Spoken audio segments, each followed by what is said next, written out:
ठीक है, ध्यान दीजिए।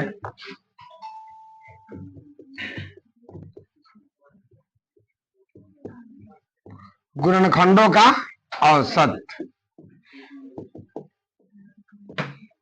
ध्यान दीजिए।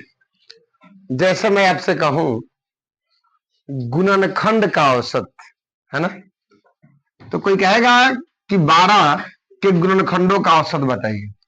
वैसे आपको पता होना चाहिए कि जो गुणनखंड का औसत होता है, चाहे औसत बराबर क्या होता है, कुल अंकों का योग बटा अंकों की संख्या, है ना जी।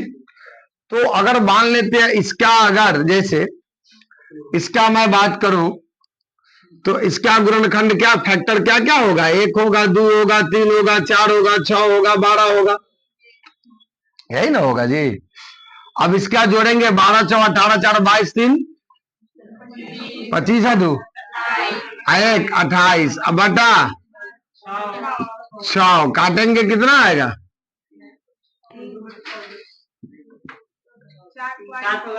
14/3 नीचे 7 होगा।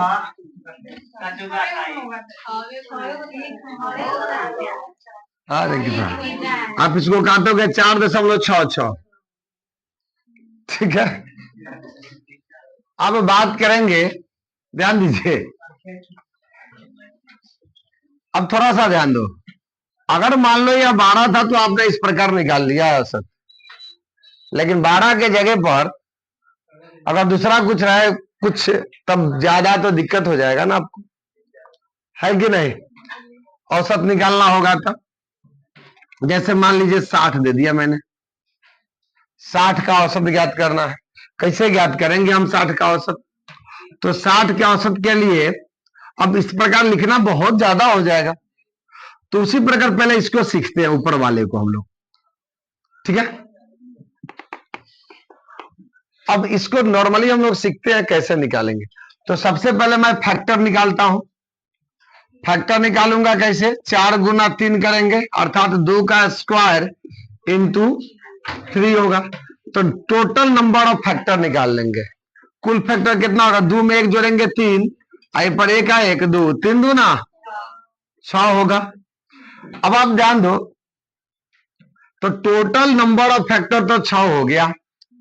अब हमें इसका जो फैक्टर था उसका योग चाहिए, तो इसका योग के लिए क्या करेंगे, इसी से हम लोग निकालेंगे। तो 2 के पावर 0 प्लस 2 के पावर योग 1 2 के पावर 2 इंटू 3 के पावर 0 प्लस 3 के पावर 1 लिखेंगे ना। अब इसे सोल्व करेंगे हम लोग, तो 4 2 6 1 7 अगुना 3 1 4। अब बताइए टोटल आ गया ना 28, अब बटा कितना, नंबर ऑफ फैक्टर कितना 6, भाग दे दो आप इसे, 2 से कितना 3 मरतबे, 2 से 2 मरतबे 14/3, यानी 4.66 इसका आंसर हो जाएगा। इसी प्रकार इसको निकालेंगे, तो इसका फैक्टर करेंगे तो कितना होगा, 4 गुना 15, यानी 2 का स्क्वायर गुने 3 गुने 5। ओके, अब आप ध्यान दे दो कि इसका जो गुणनखंडों की संख्या कितना हो, 1 जोड़ेंगे इसमें तो कितना 3 हो गया, इसमें 1 जोड़ेंगे तो 2 होगा, इसमें 1 जोड़ेंगे तो 2, मतलब 12 आ गया। अब कुल गुणनखंडों का योग ज्ञात करना है, तो मेरे पास फैक्टर ये है 2 के पावर 2 गुने 3 के पावर 1 गुने 5 के पावर 1 है। इसको जब सोल्व करेंगे 2 के पावर 0 प्लस 2 के पावर 1 प्लस 2 के पावर 2 इंटू 3 के पावर 0 प्लस 3 के पावर 1 प्लस 3 के पावर 3 के पावर 1 क्या होगा भाई। अब यहां पर इसको सोल्व करेंगे, 5 के पावर 0 प्लस 5 के पावर 1 कंप्लीट। अब इसको जब सोल्व करेंगे तो 4 और 2 6 1 7 गुना 3 1 4 गुना 5 1 6।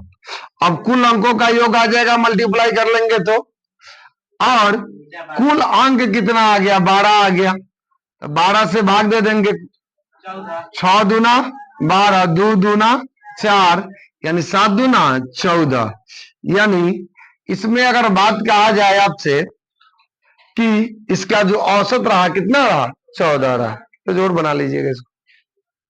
इस प्रकार और भी सवाल आप बना सकते हैं।